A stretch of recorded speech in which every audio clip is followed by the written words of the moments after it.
ఏమైనా అర్థమైందా? అంత్యకాల దినముల్లో యేసయ్య రాకడ చాలా సమీపంగా ఉన్నది.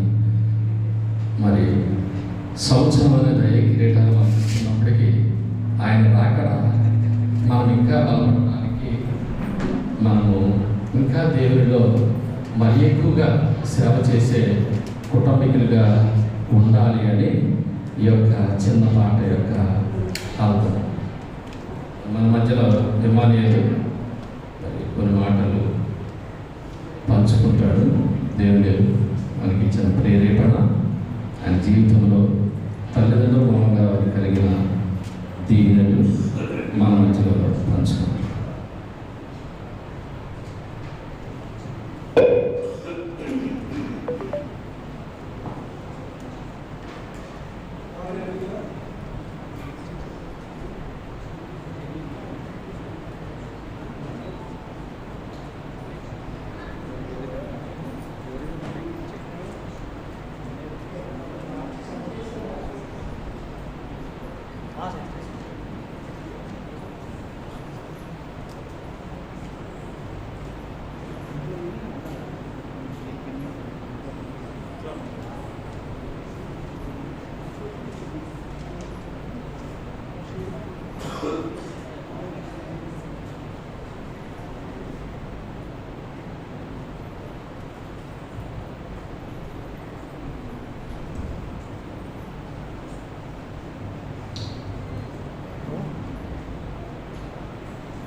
హల్లెలూయా. యేసుక్రీస్తు నామములో మరొకసారి దేవుని యొక్క సన్నిధిలో చేరి మనమందరూ కూడా ఈ విధంగా చేరి దేవుని సన్నిధిలో ఆరాధించడానికి దేవుడు ఇచ్చిన ఈ గొప్ప తరుణాన్ని బట్టి గట్టిగా చెప్తాం హల్లెలూయా. ఇంకా గట్టిగా చప్పట్లు కొట్టుకుంటూ చెప్తాం హల్లెలూయా. మరి దేవుడు అనాది కాలంలో దేవుడు మనల్ని కాచి కాపాడి మరొక దినాన్ని, మరొక ఆదివారాన్ని దేవుడు మనకి ఇచ్చాడు. ఈ యొక్క సమయంలో ప్రత్యేకంగా దేవుడు ఆయన దాసుని నిలబెట్టుకొని ఈ ప్రాంతంలో దేవుని యొక్క సేవ చేయడానికి, పరిచర్యలో సుదీర్ఘమైన సేవ 48 సంవత్సరాలు పైబడి సేవకుని కాచి కాపాడి ఈ దినం వరకు ఆయన మరి ఆయన యొక్క జీవితంలో చేసిన మేలను తలంచుకోవడానికి దేవుడు అటువంటి గొప్ప ధన్యతలో మనమందరూ పొందడానికి దేవుడు ఇచ్చిన సమయాన్ని బట్టి దేవుని స్తుతిద్దాం హల్లెలూయా. ప్రార్థన చేసుకుందాం, అందరూ కూడా కలిసి ప్రార్థన చేద్దాం. యేసయ్య వందనాలైనా స్తోత్రాలు చెల్లిస్తున్నాం తండ్రి. మేమందరం కూడా ఏ పార్టీ వారమో కేవలం నీ కృపను బట్టి మేము నీ సన్నిధిలో కుమారులను గాను కుమార్తెలు గాను మమ్మల్ని ఇచ్చిన బట్టి నీకు వందనాలు చెల్లించుకున్నాం. ఇదేనాని పరిశుద్ధాత్మ దేవా, నీవు మాతో ఏం మాట్లాడతావో, ఏ నిమిత్తమైతే మమ్మల్ని ఈ విధంగా నీ సన్నిధిలో కూర్చుకున్నావో మాకైతే తెలియదు. పరిశుద్ధాత్మ దేవా, నీవే ఈ యొక్క దినాన్ని దర్శించి ఈ దినం ఆరాధనలో మేము చేరి నిన్ను స్తుతించి ఆరాధించే సమయం మేలుకరంగా ఆశీర్వాదకరంగా చేయమని, ఈ దినాన్ని నీ సన్నిధిలో వేడుకునే సమయము, నీ సన్నిధిలో ఆరాధించే సమయం, నీ సన్నిధిలో స్తుతించే సమయం మేలుకరంగా దీవెనకరంగా చేయమని నీకే స్తుతులు స్తోత్రాలు చెల్లించుకుంటూ యేసు పరిశుద్ధ నామములో వేడుకుంటున్నాం తండ్రి. ఆమేన్.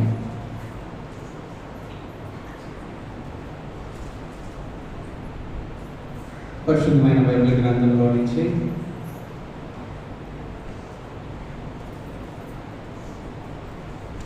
యోహాను సువార్త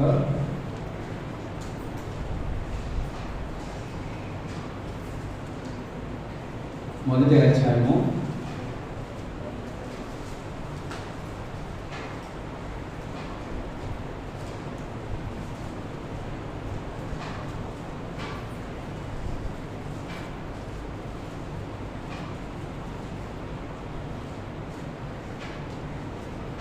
మొదటి నుంచి 11 వచనాలు ఎవరైనా మైక్ తీసుకొని చదవండి.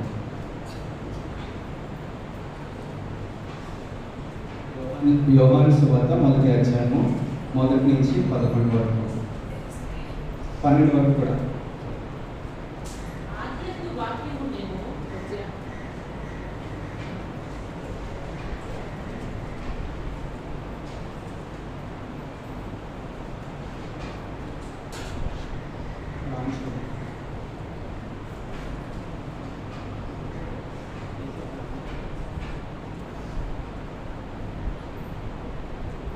సువార్త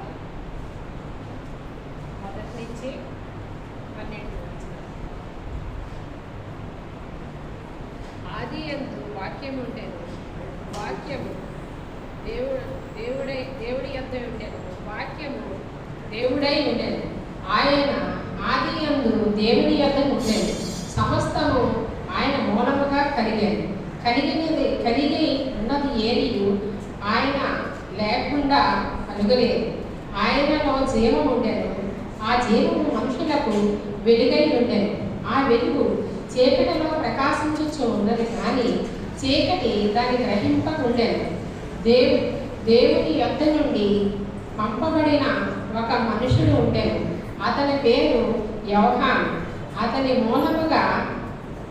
మూలముగా అందరూ విశ్వసించినట్లు అతడు ఆ వెలుగుని గూర్చి సాక్ష్యమిచ్చుటకు సాక్షిగా వచ్చాడు.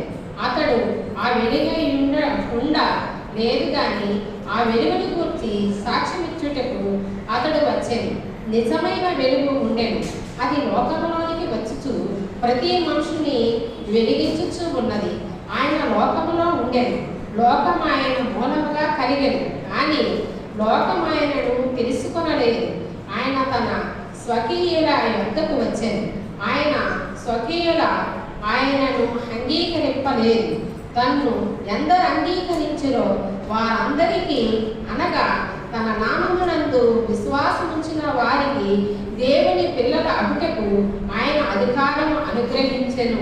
దేవుడు తన పరిశుద్ధ వాక్యమును దీనికి ఆశీర్వదించుగాక. ఈ యొక్క వాక్యము మన వెనుకల్లో దేవుడు దీవించుగాక. అందరూ కలిసి యోహాను సువార్త మొదటి అధ్యాయము 12వ వచనాన్ని మనం కలిసి చదువుకుందాం. తన్ను ఎందరు అంగీకరించెదరో వారికందరికీ, అనగా తన నామమునందు విశ్వసించు వారందరికీ దేవుని పిల్లలగుటకు ఆయన అధికారం అనుగ్రహించెను. మరొకసారి చదువుకుందాం. తన్ను ఎందరు అంగీకరించెదరో వారికందరికీ, అనగా తన నామమునందు విశ్వసించు ప్రతి వారికి దేవుని పిల్లలగుటకు ఆయన అధికారం అనుగ్రహించెను. ఇట్స్ అన్ అథారిటీ, దేవుడు మనకిచ్చే అధికారం.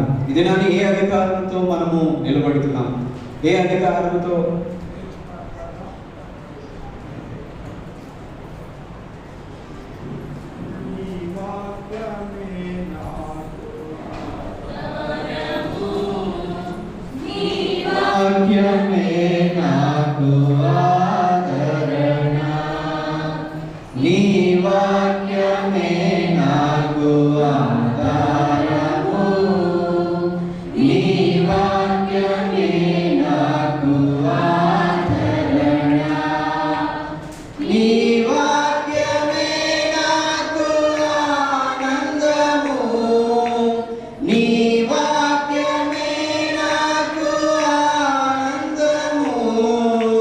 నీ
సువార్త 1వ అధ్యాయము 12వ వచనం. తన్ను ఎందరు అంగీకరించెదరో వారికందరికీ, అనగా తన నామమునందు విశ్వసించిన వారందరికీ దేవుని పిల్లలకు ఆయన అధికారం అనుగ్రహించింది. ఈ దినాన్ని దేవుడు అధికారంతోనే దేవుని సంఘంలోకి మనం వచ్చాం. By mistake are by chance మనకు రాలేదు. అంటే ఏదో ఇది ఆదివారం కదా అని మనం రాలేదు. లేదంటే మనం ఏదో ఈ దినము పాస్టర్ గారి బర్త్డే కదా అని రాలేదు. సో మనకంటూ ఒక అథారిటీని దేవుడు ఇస్తున్నాడు. దినాన్ని దేవుడు ఇచ్చే అథారిటీ అది ఈ లోకానికి సంబంధించింది కాదు. ఇది ఈ లోకంలో ఉండే, అది ఈ లోకానికి ఉన్నప్పుడు ఉపయోగపడుతుంది, అది మనం చనిపోయిన తర్వాత కూడా ఉపయోగపడుతుంది. సో దినాన్ని యోహాను సువార్త ఈ యొక్క 1వ అధ్యాయంలో యొక్క ఆదియందు వాక్యం ఉండేది. దినాన్ని మన మధ్యలో ఉన్నవారు ఎవరునంటే, మన మధ్యలో నివసించేవారు ఎవరునంటే వాక్యము. వాక్యమైన దేవుడు ఆయన శరీర దాడి లోకానికి వచ్చాడు. ఆయన మరణించాడు, తిరిగి లేచాడు. ఆయన తండ్రి దగ్గరికి వెళ్ళాడు, తిరిగి మన మధ్యలోకి రానున్నాడు. ఇది కానీ యేసుక్రీస్తు వారు సంఘానికి కొన్ని ఉత్తరాలు రాస్తూ వచ్చాడు. ఇది కానీ ఆయన రాసిన ప్రేమ లేఖ. ఇది కానీ మనము లేదంటే గర్ల్స్ బాయ్స్ రాసినట్టుగా, లేదంటే బాయ్స్ గర్ల్స్ రాసినట్టుగా మరి యేసుక్రీస్తు వారు కూడా సంఘాన్ని ప్రేమిస్తున్నారు. సంఘం కొరకు ఆయన ప్రయాసపడుతున్నాడు. సంఘము ఆయన జీవితంలో మరి ఆ సంఘము కొరకు ఈ లోకానికి యేసుక్రీస్తు వచ్చాడు. ఇది కానీ యేసుక్రీస్తు లోకానికి రావడం గల కారణం ఈ యొక్క యోహాను సువార్త 3:16 అయితే ఈ లోకాన్ని దేవుడు ప్రేమించి, లోకాన్ని ఎంతో ప్రేమించి ఈ లోకానికి కాగా తన అద్వితీయ కుమారునిగా పుట్టిన వాని యందు విశ్వసించు ప్రతివాడును నశింపగా నిత్య జీవం పొందినట్లు ఆయన అనుగ్రహించాడు. ఇది నాకు ప్రేమ. ఇది నన్ను మనము ఏ యొక్క టీవీలో చూసినా మనుషులను అట్రాక్ట్ చేయడానికి, మనుషులను చిన్నపిల్లలు అవ్వచ్చు, యవనస్తులు అవ్వచ్చు, పెద్ద వయసు వారు కావచ్చు, పెద్ద వయసుగా ఉన్నవారిని కూడా ఇతరాన్ని ఆ మీడియాలో మనం చూసినా, టీవీ వార్తల్లో మనం చూసినా, లేదంటే ఎటువంటి ఛానల్స్ మనం చూసినా ప్రేమ అనే మాట ఉంది. కానీ ఇక్కడ యేసుక్రీస్తు వారు మనపై చూపించిన ప్రేమ అధికమైన ప్రేమ.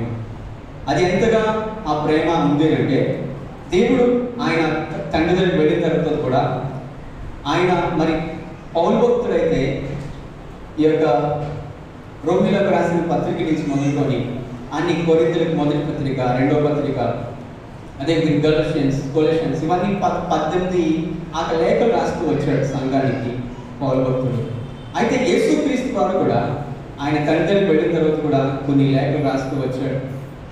ఎఫెసీయులకి, స్మార్నాకి, తైత్రాకి, ఇలా కొన్ని సంఘాలకి యేసుక్రీస్తు వారు కూడా మరి లేఖలు రాస్తూ వచ్చాడు. ఇందులో కొన్ని విషయాలు, కొన్ని ఆత్మీయంగా అనుసారంగా మనలను ఆత్మీయంగా బలపరిచేది.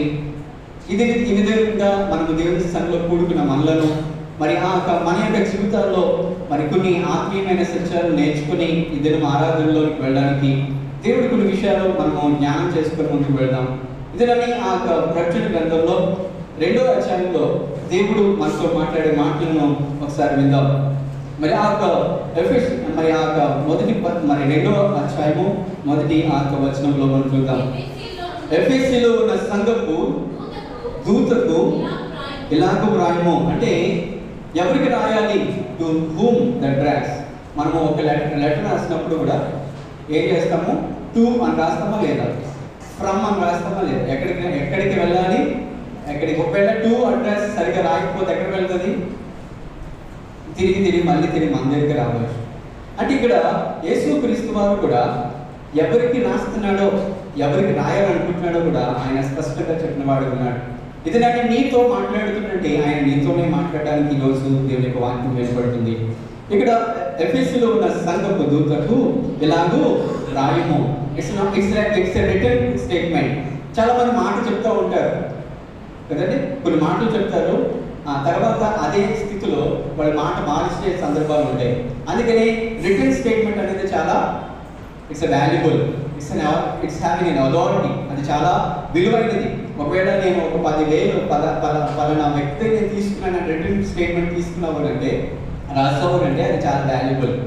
సో ఇక్కడ కూడా దేవుడు ఎఫెసీలో ఉన్న సంఘపు దూతకు ఇలాగూ రాయము 7 నక్షత్రములు చదవమని.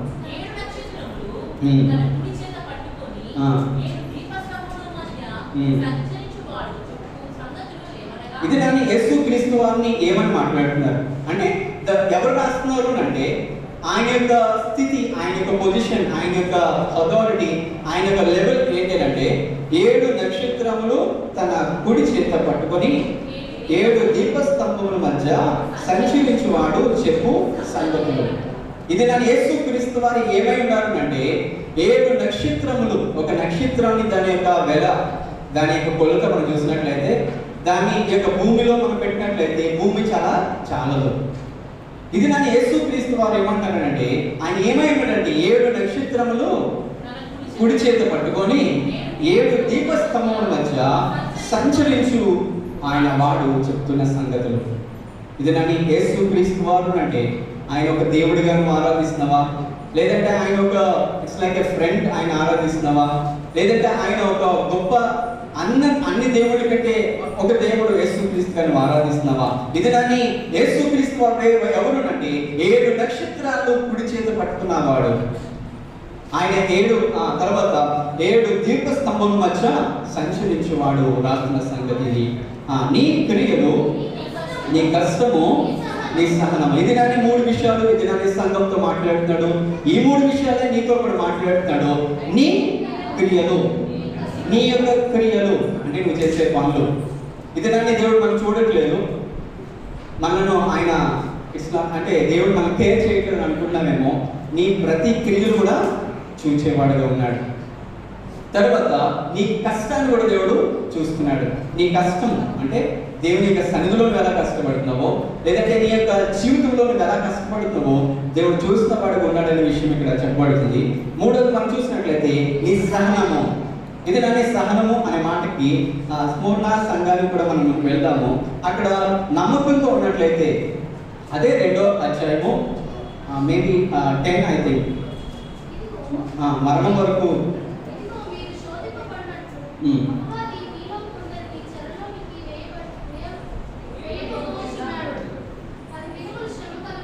మరణం వరకు నమ్మకంగా ఉండుము, నేను నీకు జీవ కిరీటమును.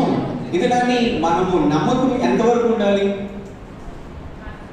మరణం వరకు కూడా నమ్మకంగా ఉండడం మనం నేర్చుకోవాలి. ఇది దాన్ని ఒక వ్యక్తి మరి లేదంటే పాస్టర్ గారికి ఎంతో మంది నమ్మకంగా ఉన్న వారు ఉన్నారు. ఇది దాన్ని ఒక కుమారుడికి తండ్రి, లేదంటే తండ్రికి కుమారుడు. ఇది దాన్ని సంఘానికి విశ్వాసులకి సంఘం మన సేవకులు ఒకరికొకరు నమ్మకం ఉండడం అనేది ఉన్నది. ఇది దాన్ని దేవుడు మనతో మాట్లాడుతుంది ఏంటంటే దేవుని దృష్టిలో నువ్వు నమ్మకంగా ఉండడానికి ఎంతవరకు నమ్మకం ఉండాలంటే మరణం వరకు నమ్మకంగా ఉంటే నీకు ఏం కలుగుతుంది? జీవ కిరీటం. ఇది దానికి జీవ కిరీటం కావాలంటే ఎంతమందికి? ఇది దాన్ని సంవత్సరం అనే దయ కిరీటాన్ని దేవుడు మన పాస్టర్ గారికి దేవుడు దయచేశాడు, జీవ కిరీటం. అయితే ఇక్కడ మనం ముందుకు వెళ్దాం. నీ యొక్క క్రియలు అంటే మన క్రియలను దేవుడు చూస్తున్నాడు, మన కష్టాన్ని దేవుడు చూస్తున్నాడు, మన యొక్క స్నేహాన్ని కూడా దేవుడు చూస్తున్నాడు. తర్వాత మాట ముందుకు వెళ్దాం. అపోస్తులు కాకయే తమ అపోస్తులని చెప్పుకొని వారి పరీక్షించి వారి ఇది దాన్ని దేవుడు కూడా మరి మన నాన్నగారి విషయంలో మనం చూసినట్లయితే ఎంత డిసిప్లైన్ మనుషులు, ఎంత ఖచ్చితమైన మనుషులు మనం తెలుసుకోవచ్చు. సంఘాన్ని కూడా అదే ఖచ్చితంగా ఇది దాన్ని ఆయన మరి ప్రేమ బోధలు కావచ్చు, లేదంటే విశ్వాసులకు ఇష్టమైన బోధలు చెప్పినట్లయితే ఇది దాన్ని ఈ ప్రాంగణం ఏమి సరిపోపోదునేమో. ఇది దాన్ని సేవకులు ఇది దాన్ని బోధించే బోధ మనం అనుకుంటాం మనకి ఇష్టమైన బోధ చెప్తే బాగుండం అని అనుకుంటాం. మనకి ఎటువంటి నొప్పు కలిగించకుండా సేవకులు సేవ చేస్తే వాళ్ళకి రుణపడి ఉంటామో, లేదంటే వాళ్ళతో పాటు మనం ట్రావెల్ చేస్తూ ఉంటాం. ఇది దాన్ని సేవకులు ఎలా ఉంటారంటే విశ్వాసమైన మనకి ఇష్టమైన బోధలు చేసేవారు ఉన్నారు. ఇదేనని అటువంటి ఇష్టమైన బోధలు చెప్పడానికి కాదు సేవకులు. మనకి కష్టం తెప్పించినా, మనకి నొప్పి కలిగించినా, మనల్ని ఏం చేసినా కానీ మనము ఏమవుతామో ఈరోజు సంతోషపడతామేమో, కానీ చిరకాలము మనము నరకంలో పడిపోతాం. ఇదేనా విశ్వాసులారా? ఈ యొక్క సంఘం నుంచి మనం నేర్చుకోవాల్సిన విషయం ఏంటంటే, అపోస్తులు అని చెప్పి వాళ్ళు అపోస్తులు కాకయే వాళ్ళు మేము అపోస్తులు మనకి ఏంటని అయిపోతున్నారు. వాళ్ళు విశ్వాసులు, కానీ విశ్వాసులు కాకుండా ఉంటూ వాళ్ళు చెప్తూనే వెళ్ళిపోతున్నారు. అంటే వాళ్ళ యొక్క క్రియలు, వాళ్ళ పనులు అన్నీ కూడా యాక్టింగ్తో పాటే ఉంటున్నాయి. ఇది నాని మరి దైవదాసులు వారి యొక్క క్రమంలో, వారి యొక్క పనులు మనం చూస్తూ వచ్చాము. ఈ యొక్క 48 సుమారు సంవత్సరాల్లో ఆయన ఎంత కఠినంగా ఈ యొక్క సేవ చేశాడో. మరి ఎంతో మంది మరి విశ్వాసంలో కూడా ఎంతో మంది వచ్చిన వారిని ఖండితంగా మాట్లాడే మాటల ద్వారా దేవుడు వారిని బయట ఉంచాడు, కొంతమంది లోన్ ఉంచాడు. ఇది కానీ ఈ యొక్క యేసుక్రీస్తు వారు కూడా ఇటువంటి డిసిప్లిన్స్ కోసం కూడా దేవుడు మాట్లాడుతున్నాడు. ఏంటంటే నీవు అపోస్తులు కాకయే అపోస్తులు మనం చెప్పుకున్న వారి నిమిత్తమై ఎలాంటి శిక్ష, ఎలాంటి డిసిప్లిన్ కలిగి ఉన్నారో నేను కూడా, అంటే ఎఫెసీ సంఘం ఎంత మంచి సంఘము, ఎంత ఆత్మీయమైన సంఘము, అంటే ఇట్స్ ఏ డిసిప్లైన్ కలిగిన సంఘంగా మనం చూస్తూ వస్తున్నాం. తర్వాత